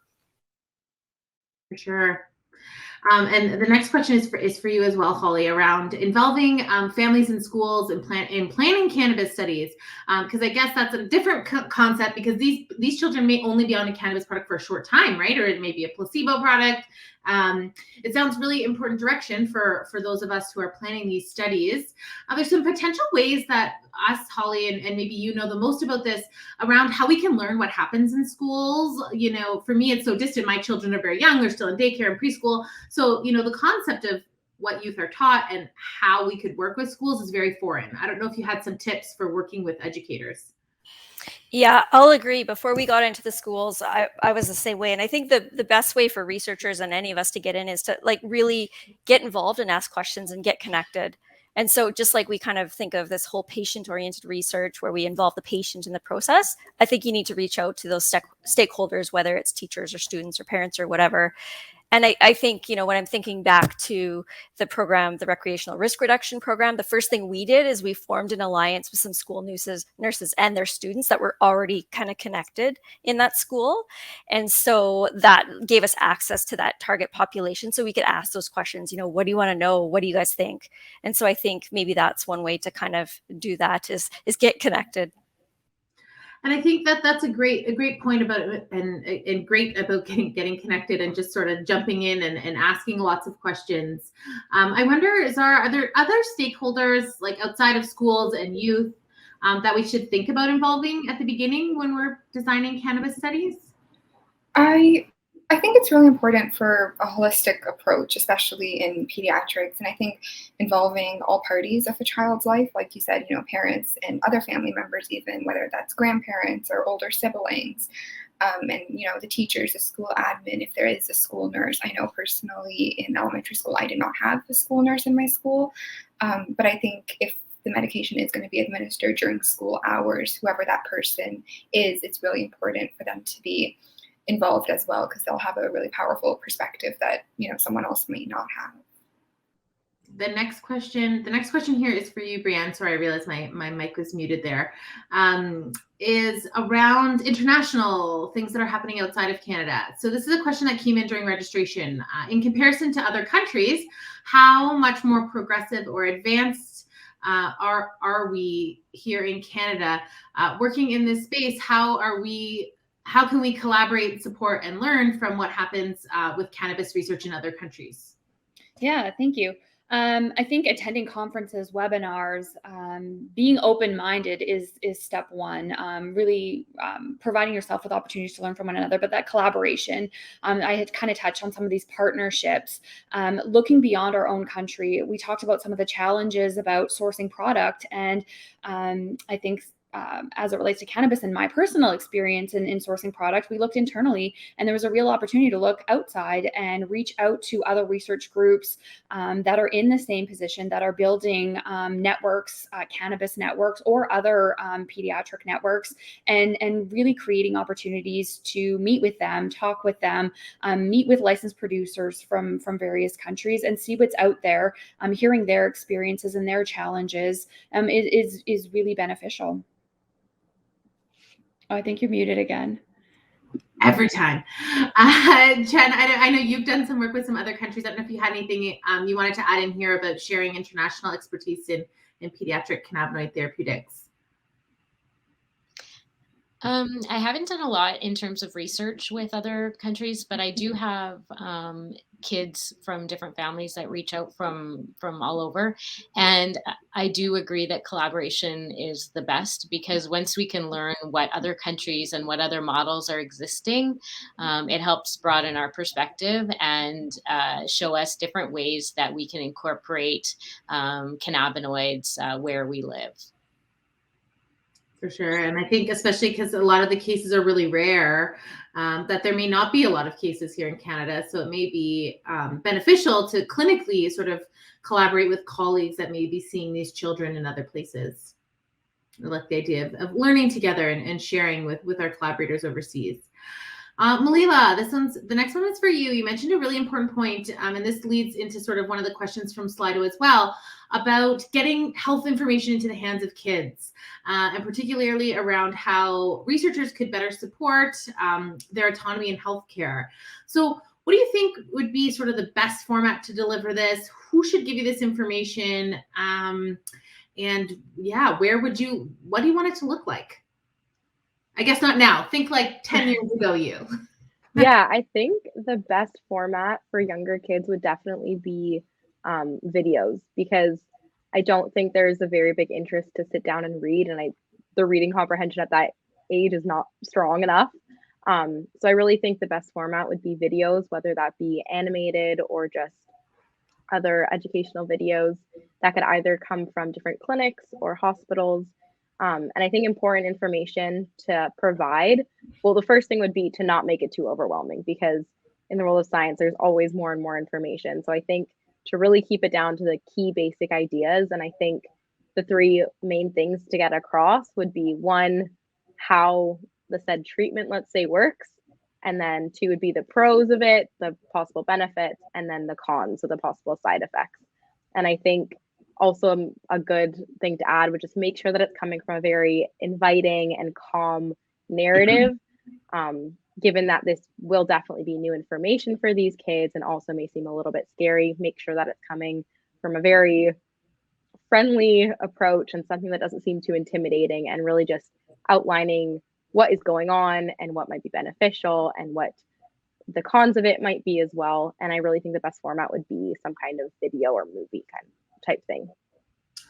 And would this be something, I guess, that hospitals could kind of post? Like, do they have disease-specific like web pages or advocacy groups? Like, who should share this information? Or I guess, how do we get it to you once we create it? I mean, I think this would be a similar answer to what we were talking about earlier in terms of social media recruitment, that type thing of where are you getting your information from. So I can imagine if you went to your doctor, let's say, and they were talking about a possible treatment, if the doctor could send a link or direct to a specific website that they know of and say this to the parent, this would be a really great resource to show your child, and the parent can just set it up in front of the patient and they can watch it. So whether it comes directly from a doctor, I think that would be a great thing. I don't know of particular websites that have that already, so I'm not really sure about that. And that might be another thing that could be created of specific hospitals or clinics or universities even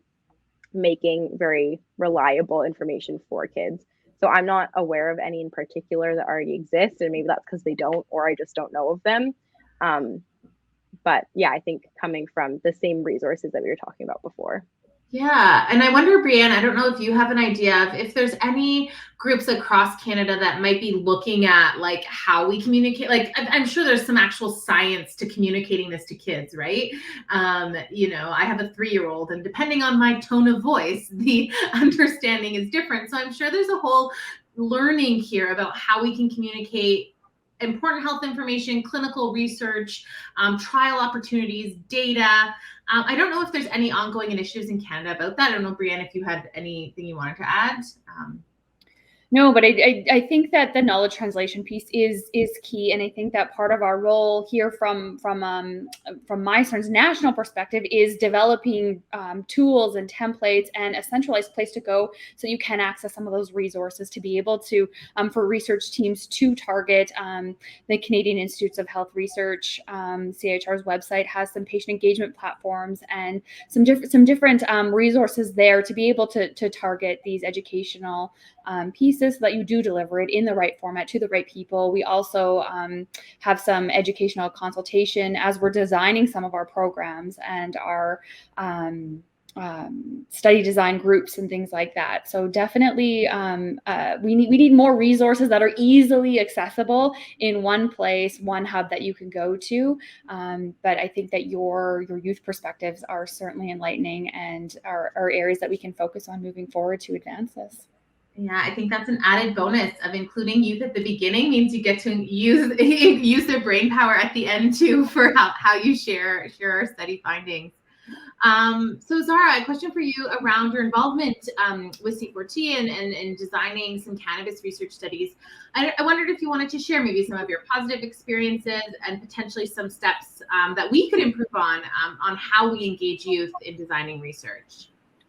That's honestly a great question. It has been such an amazing experience to be able to, bring insight on what is important for us as youth, on the things like an outcome of a research study or the design, or, just being able to make researchers aware about things like a youth's school life or social life. And these are factors that I think could definitely be overlooked, but, are very important. And I think in C4T, we definitely had a lot of discussions around outcomes of a research study. And, personally, youth may feel that things like how many days they're able to see their friends might be a really important outcome for them, whereas a researcher might have like a different outcome or a different goal on deciding if a treatment is working or, if it's effective. And I think for next steps, it's, important to keep in mind certain factors that youth do have other commitments and other responsibilities. So, making sure that the research studies are accessible, whether that is like a virtual option, and making it time efficient, and things like that. What about inviting them to spend 2 hours on a webinar panel? No, I think those are all amazing ideas, and I think we're always looking to improve. So trying to keep that communication door open and meeting with you all reasonably regularly. Obviously, you have busy schedules, and so I think that's something good for us to keep in mind too. That everyone is busy, so being efficient when we do meet. So not just scheduling meetings to meet, but to also make sure that we have we're catching up every time that we chat. Since the legalization of cannabis, recreational cannabis, obviously recreational cannabis for anyone who is tuning in that is not here in Canada is still illegal in the pediatric population, but is available for those who are over the ages of 18 or 19, depending on what provinces you are in. So this is a question, I guess, sort of for you, Breanne, and maybe Holly, if you had some insights here on how do we pick a product or procure a product for a clinical trial? What has been your experience, Breanne? Maybe you can talk a little bit about our shared experience in procuring cannabis products for our investigational trials. And if you had any ideas of what Health Canada could do to make this process easier for researchers. Yeah, I think that's a great question. So sourcing product is an extreme challenge. And I think the starting place is really meeting with all of the companies, seeing what products are available. You can see things that are online, but really making those connections, arranging one-on-one meetings with some of these licensed producers, because we really need to understand what type of manufacturing processes are in place. Do they have supporting documentation? So that investigator brochure that I spoke about that has some of those non-clinical and clinical aspects of their product, because that's really our starting place right now with Health Canada, is we know the specific requirements. When we talk about we want to treat cannabis like a drug, Health Canada is saying if we want to research it, then we need to treat it like a drug. And what comes along with that is all of those requirements. So really meeting with these companies, figuring out what products they have, what processes are in place, and also supply. We've run into big supply issues. There are some companies that do have product and they do meet Health Canada's requirements, but they run out of supply. And so when we're running a clinical trial, we need to make sure that we have enough in stock to be able to run the trial from start to finish. So those are some of the challenges. And then, of course, building that relationship and trust with the licensed producer so that they are on board with the kind of with your academic agenda and what you hope to set out from these clinical trials. So building that rapport with licensed producers is really important. And then engaging in some contracts. So some of those material transfer agreements that I talked about, making sure that they're providing that in-kind product without that intellectual property piece, and determining outcomes of study design. So that's something that we keep in mind when we're sourcing product. Now, in terms of Health Canada and what can we do to make this process easier, reducing some of those barriers related to actually conducting a clinical trial and the labeling requirements, the good manufacturing certifications that need to be in place, it really reduces the amount of products that are available for us to even be able to test. So maybe having a little bit more risk-based approach in their framework of what the requirements are, some of that preclinical data that they look for in animal studies, really it limits our options for products that we can use from licensed producers. So yeah, a risk-based approach from a regulatory framework, I think, would be really beneficial from Health Canada for all pediatric clinical trials that we run, but specifically for cannabis.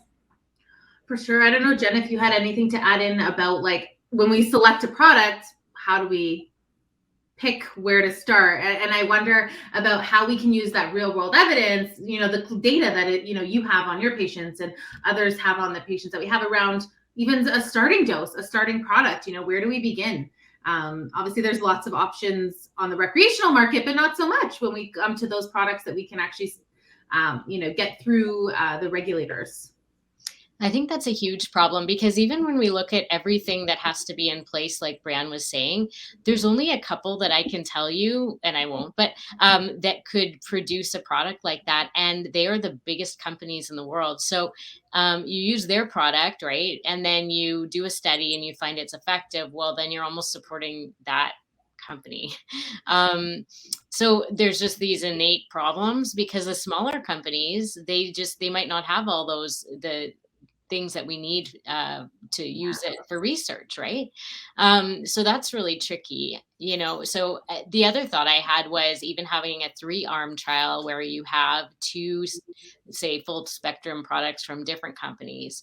That way you eliminate any, you put the 2 against each other to try to generalize the results a little bit more. That's a fantastic idea. I hadn't actually considered looking at 2 different products. I mean, an absolute paperwork nightmare for Breanne. So you have 2 full spectrum products, right? Well, how do you know that that one isn't have something in it that's affecting the results? So if you have 2 full spectrum products and a third arm of a placebo or whatever, maybe we can extrapolate the results a little bit better. The other idea I had was there's a lot of extractors actually that will make anything for you. Developing what you want in a product and being able to fund making the product is not actually super hard, because a lot of these companies actually have all the licenses already for all the the processes that you need to do to get the final product. So that's another way we could produce a product to use in research and not like have a bias towards one LP. Those are just thoughts. Yeah, no, that's really interesting, especially, when you mentioned some of the smaller companies that might not have, GMP or some of the other things that the bigger companies might have. And these may be some of the companies that offer pediatric discounts. And so, we want to make sure we can study what people are using. The next question here is perhaps for the youth, and then maybe Holly, some practical steps for you as well. But what kind of education do you currently get about cannabis in high school? So Trinity, I don't know if you wanted to start here. What are your experiences? Do you learn about cannabis? What do you learn about cannabis? And also, I personally would like to know, what do you learn about clinical trials? So to start with, for cannabis, we honestly learn nothing. In high school, the closest education we got was in grade 9 health class, when we were just learning about general street drugs and illicit drugs. And we talked about cannabis, maybe a bit. Our teacher, in my experience, she was amazing. She came from a very neutral point of view and just was like, I'm giving you guys the information. You have to make your own decisions about what you want to do and what you don't want to do, but here's the information. And then in university, even in the health science stream, and even though it's legal and even though it is prevalent, we have still gotten no education about it. And then in terms of clinical trials, absolutely no education on that either. Even in specific research classes that I'm taking in university, we haven't really discussed anything about clinical trials, which is disappointing. So all of my knowledge from it has come from real life experiences and working with C4T. Wow. I'm very glad to hear that you had some very neutral teachers and that they had some good experiences. I don't know, Zahra or Melila, if your experiences are the same or different as Trinity's with regards to education. I agree with Trinity that, we did not learn anything about cannabis in school, both in high school and in university. I have personally learned about clinical trials, just more on the gold standard of research studies and, double blinding and just kind of the foundation and how they would be, executed. And I do appreciate learning those things, but I definitely do wish that we learned more on, how to find one and how to participate in one. So I am so thankful for the knowledge that I have learned from C4T and other things outside of school. You're making me blush. Melila, did you have anything you wanted to add? Yeah, I just had a very similar experience to both Zahra and Trinity, especially in high school. I got no education about, I got a little bit of education about cannabis from a recreational standpoint, but very similar to Trinity, just to know what are drugs kind of viewpoint, but not for very long, and had no education about cannabis from a medical perspective, and especially in high school, didn't learn anything about clinical trials really. In university, in any research methods courses that I've taken, or even statistics courses, we do learn about kind of the process of research and the process of clinical trials, but similar to what Zahra said, it's all from a researching perspective, which does make sense, but never got exposure to kind of the back end of it of how would you be involved in one and what would that entail. But overall, not very much education on any of those points. Fair. Holly, maybe you could add here some practical steps for integrating education on therapeutic cannabis into a curriculum. Yeah, so these comments here that we're hearing are exactly kind of why we started with creating the program that we did in Saskatchewan, because here the cannabis was covered really with illegal drugs, and the message was just say no, so it wasn't really in the right context anymore, and there's some changes that needed to happen to it. I think the one thing that I've learned that is important is that if you're going to try and make something to embed it into the curriculum, or you want teachers to actually use it and it be accepted, you really need to do your homework, and you need to find out, what education is actually present where, meaning in what years of the curriculum. And then you have to develop your materials so that they're actually linked to the proper curriculum outcomes for that age group. And that might be different depending on the province. And so, that's what we found is we put ours in grade 7 and grade 9 because that's where it fit in Saskatchewan's curricular outcomes.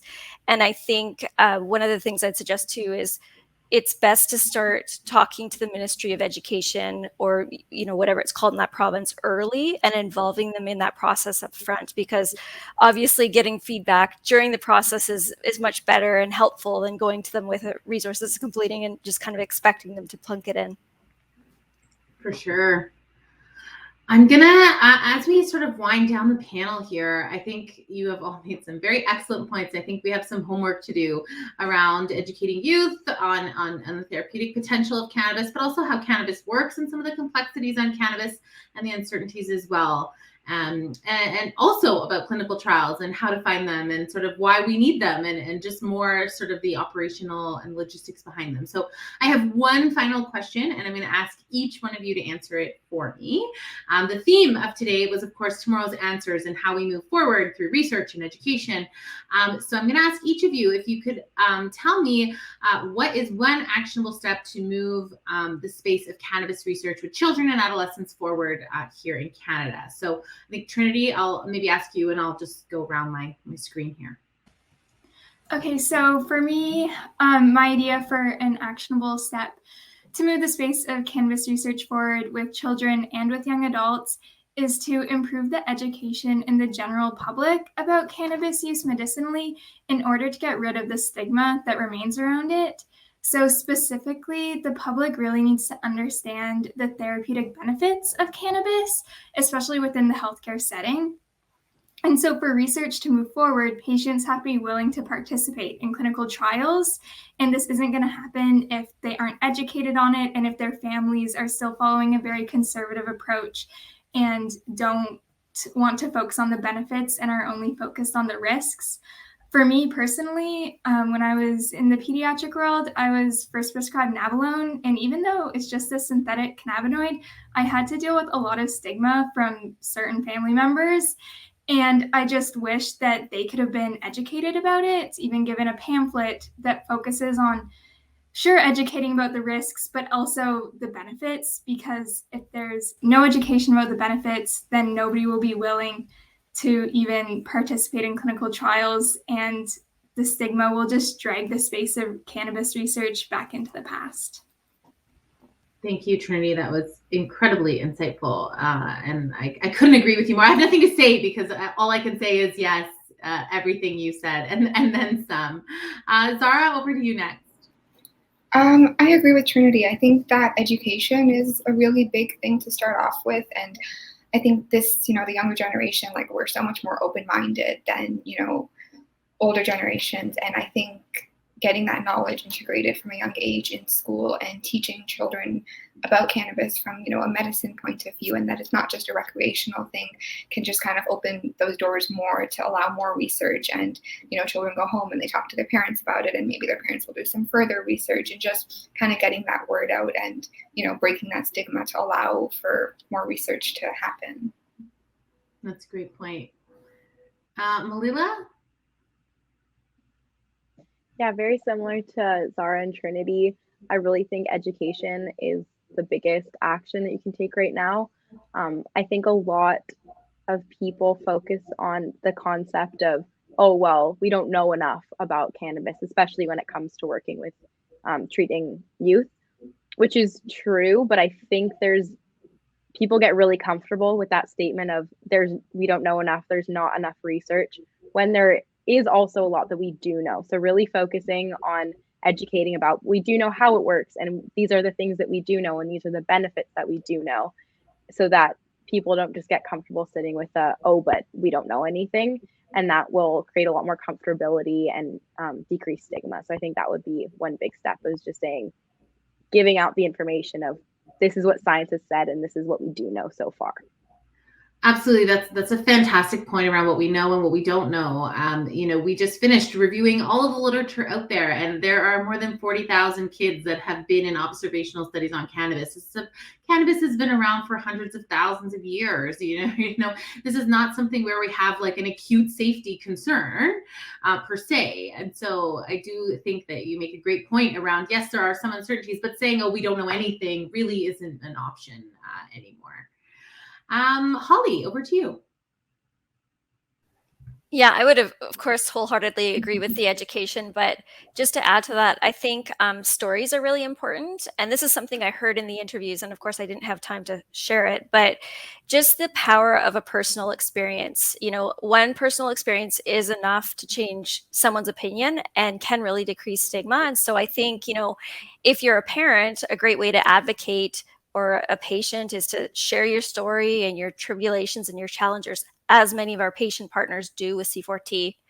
I think, if you're a researcher, one of the things that we can do is publish. So like just taking the studies that we talked about today, for instance, anybody within the cannabis space, none of these things were surprising. We all knew that this was out there, and really there's no surprises here. But I think, sometimes that anecdotal stuff isn't enough. And so if we can start documenting this and putting it in the literature, just as healthcare providers really want to see the evidence when it comes to prescribing medications, I think policymakers probably need to know about the problem too. And so we can document that as we go forward and do our research.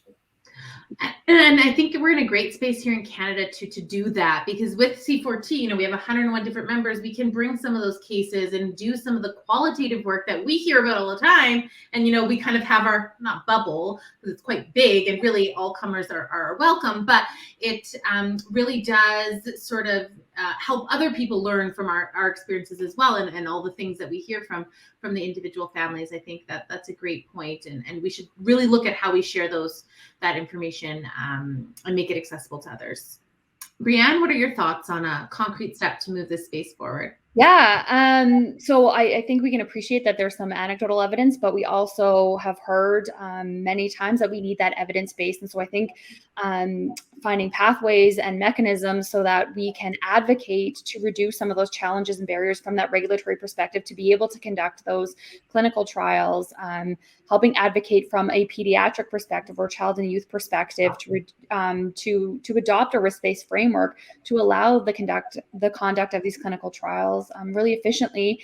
And also, I think something that's really important that I kind of touched on, where again, I think huge opportunity for pediatrics is that collaboration and building a national infrastructure so that we don't duplicate efforts, that we have streamlined resources and services in place so that we can conduct trials really quickly, efficiently, without reinventing the wheel every time. Not sourcing product over and over again, but having multiple products to use in a really streamlined fashion. I love the idea of studying multiple products. I heard you say it, and I'm like, you're already convinced. I see it in your face. my goal, my ultimate dream, and I mean, even particularly for pediatrics, having different delivery mechanisms that aren't just the oils and things like that, but that are tolerable for youth and children. I think it's really important. Jen, what are your thoughts? I think there's 4 different categories of things that need to be addressed. So education, the healthcare system, the community, and policy. So right now, I think I'm working a lot with giving presentations to my colleagues. Different groups are requesting it: hematology, oncology, developmental peds. They all want to know. And so just going and educating, because we want collaboration with traditional medicine as well, not just within the cannabis space, but we all have to work together. And they're starting to see the kids change, so they want to know why. So then getting us all on the same page. The other thing, exciting thing, will be developing and implementing a cannabinoid curriculum in the med school here, because the residents really want to know a lot about it. So although that works to, decrease the stigma, and it creates curiosity. The amount of times I get asked if my son smokes pot and is he high, I still get that question. So, the education needs to start from the ground floor, talking about everything. So those are the things I'm working on in the next month.